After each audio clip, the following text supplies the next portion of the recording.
Good afternoon, everybody. Hope everyone is doing well and you all had a nice lunch, but nothing that's going to put you to sleep because this is going to be riveting. So Megan, could you please call the roll so we can get started? Regent Adams, Regent Adongo, Regent Bogost, Here. Regent Fritz, Here. Regent Goydam, here. Regent Cruiser, Present. Regent Manny Dietz, Here. Regent Nixon, Here. Regent Palzowitz, Here. Regent Prince, Present. Regent Rye, Here. Regent Rogers, Here. Regent Salzwedel, Regent Terwilliger, Here. Regent Trainer, Regent Underly, Regent Walsh, Here. Regent Weatherly. Here. I think that was Regent Weatherly. We have a quorum. Yes, here.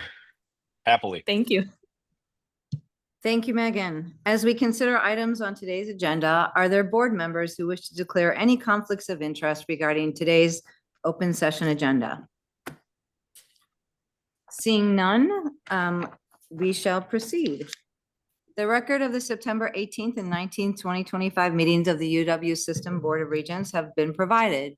Are there any corrections? Seeing none, the minutes are approved as distributed. I'm sorry. Okay, never mind.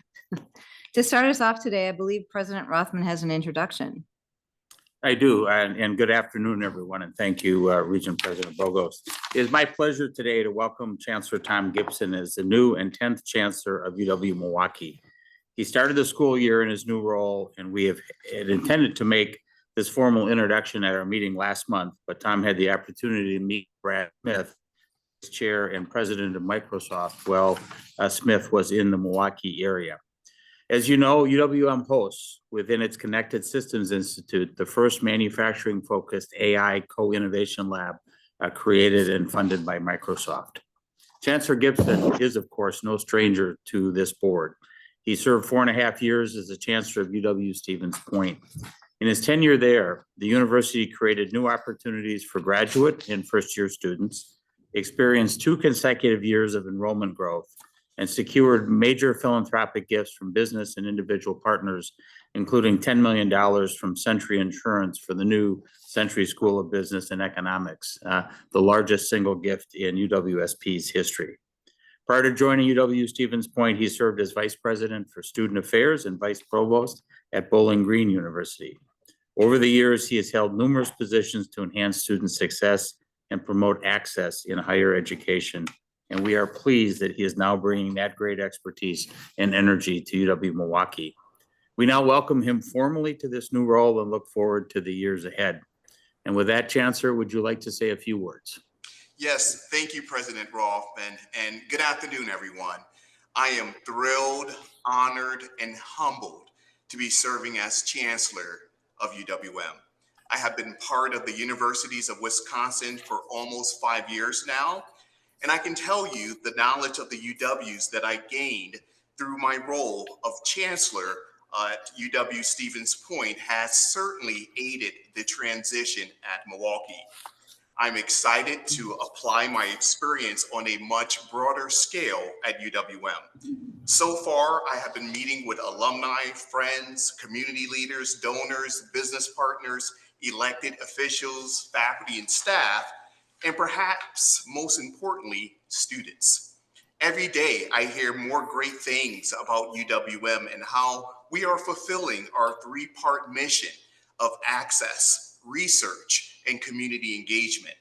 I have also been able to share what I have learned in terms of the university's great accomplishments. I have found that people are excited to hear how UWM is making waves. So thank you, President Rothman and this board, for your confidence in my leadership to deliver on the mission of this important institution to the city of Milwaukee, the region, the state, and beyond. Chancellor, thank you very much. We certainly look forward to great things at UWM. And with that, President Bogos, back to you. Thank you, and thank you, Chancellor Gibson. Appreciate it. Turning to the topic of chancellor searches, I have a brief update since our last meeting. About 2 weeks ago, a search and screen committee was appointed to help identify the next chancellor at UW Stevens Point. Regent Jack Salzbeedle will chair that committee, with Christy Roth, a professor in the School of Education, serving as vice chair. Along with representatives from UW Stevens Point and the local community, other members from this board include Regents Noah Fritz, Haben Goydam, Linda Terwilliger, and Jill Underly. Choosing who will lead our universities is one of our most significant responsibilities as regents, and I thank all of you in advance for your willingness to serve in this role. Our search for the next permanent chancellor of UW-Eau Claire will also commence this fall. We expect to name members of the search and screen committee for that effort later this month. Also, I just wanted to acknowledge the fact that UW-Madison has 2 professors that were just named MacArthur Fellows. Atmospheric scientist, I'm sure I'm probably not going to pronounce this right, Angel Adams Coraliza, atmospheric scientist Coraliza, and nuclear security specialist Sebastian Phillip. Once referred to as a Genius Grant, the fellowships are presented by the John D. and Catherine T. MacArthur Foundation. These grants are extremely competitive, and it's really impressive that UW-Madison has 2. They're given to individuals based on their exceptional creativity, dedication to their pursuits, and the potential for their work to benefit society. Especially with additional support, fellows receive $800,000 granted with no conditions for all their research. So congratulations to the 2 professors. And President Rothman? Great. I just have a few things to share today. I will start by giving you a brief update on the subject that I know has engendered a considerable interest from this board, and rightfully so, over the last couple of years, and that's FAFSA, or the Free Application for Federal Student Aid. I'm pleased to report that the FAFSA form is now live and ready to be completed. The last year or 2 have been a little bit bumpy with FAFSA, so the fact that it is functioning well and it is in its new simplified form is very good news.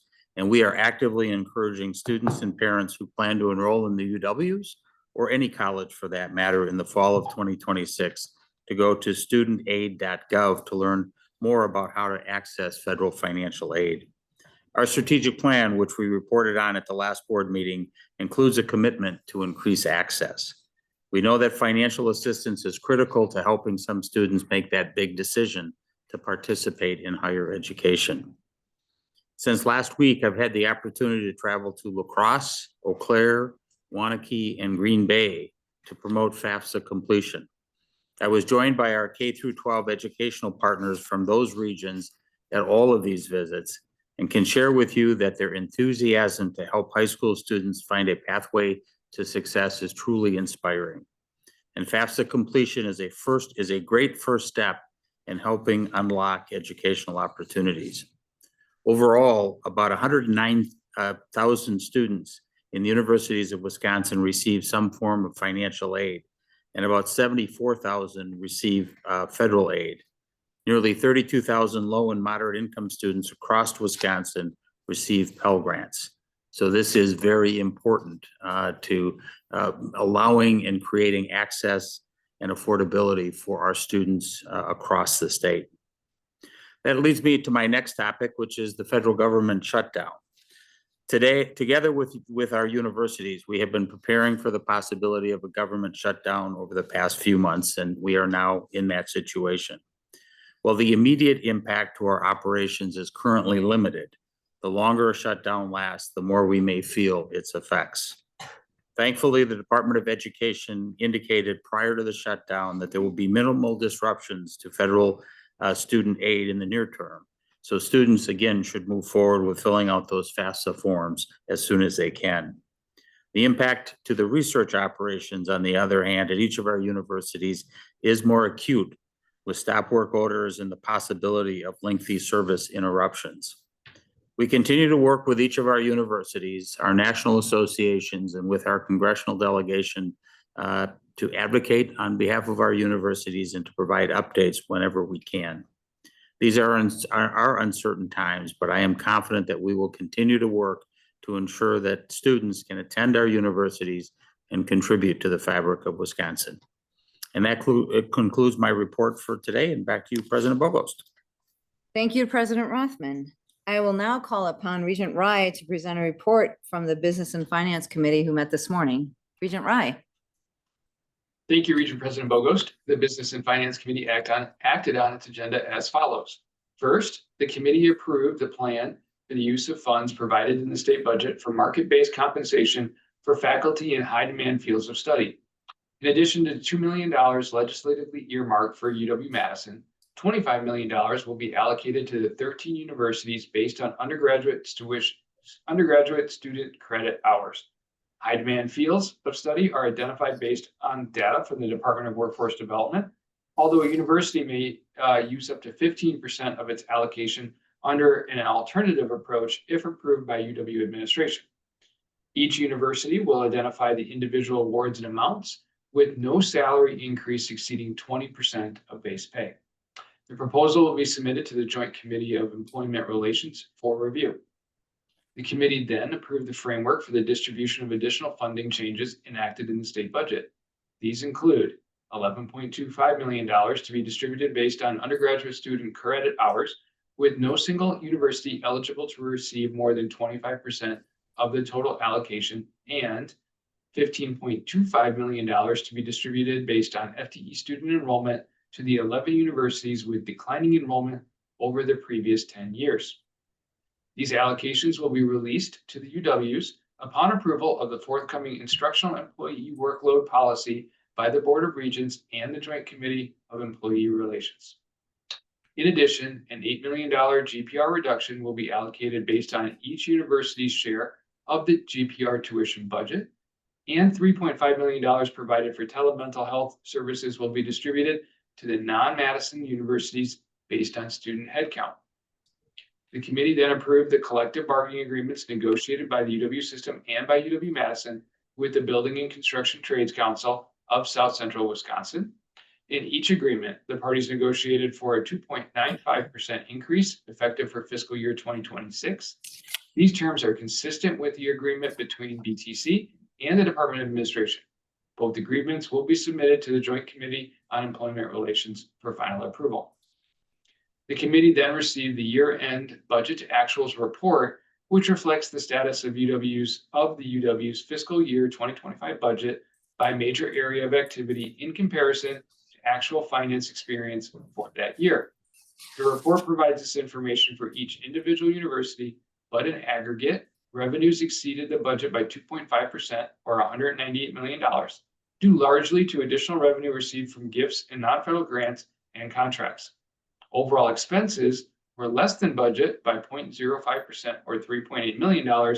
Total revenues exceeded total expenses by about $93 million or about 1.1%. Lastly, the committee received reports on gifts, grants, and contracts awarded to the universities of Wisconsin in fiscal year 25. Total awards were approximately $2.5 billion, a 10.7% increase from the previous year. Non-federal awards at UW-Madison, driven largely by transfers from the foundation, accounted for most of the increase. Federal awards increased nearly $48 million overall, or 3.8%. It was also mentioned in committee, and I'd also like to pass on a special thanks to campus staff, especially the CBOs and those on Julie's team who've helped to put all of the information and plans together this summer, especially given the launch of a new ERP system at the same time. We look forward to the budget process reporting to continue to get more robust in the coming months and year, but we're off to a great start. That concludes my report, and on behalf of the Business and Finance Committee, I now move approval of resolutions D, E, F1, and F2.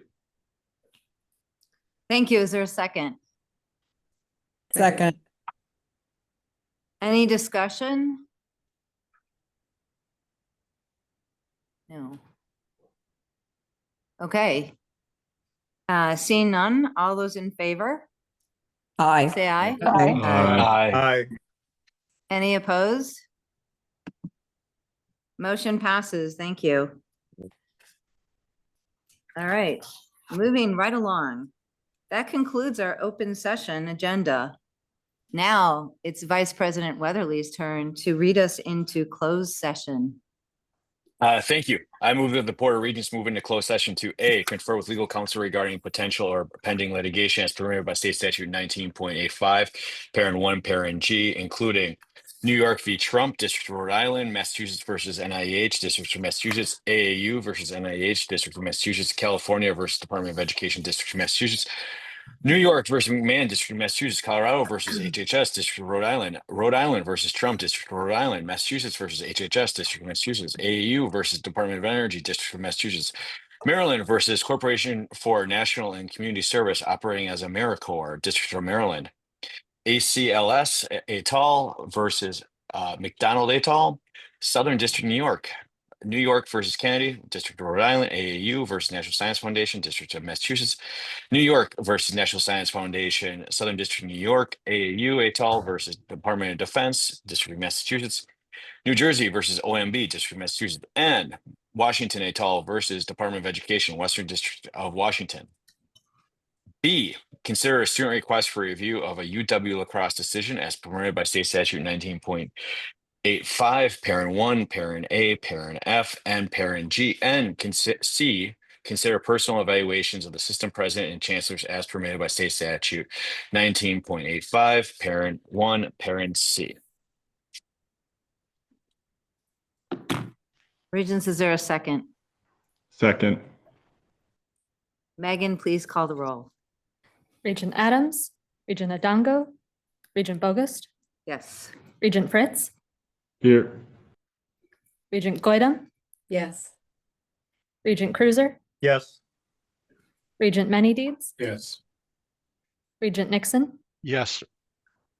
Regent Palzowitz, Yes. Regent Prince, Yes. Regent Rye, Yes. Regent Rogers, Yes. Regent Salzwedel, Regent Terwilliger, Yes. Regent Trainer, Regent Underly, Yes. Regent Walsh, Yes. Regent Weatherly. Yes. Thank you. We will now pause to clear the line for our closed session.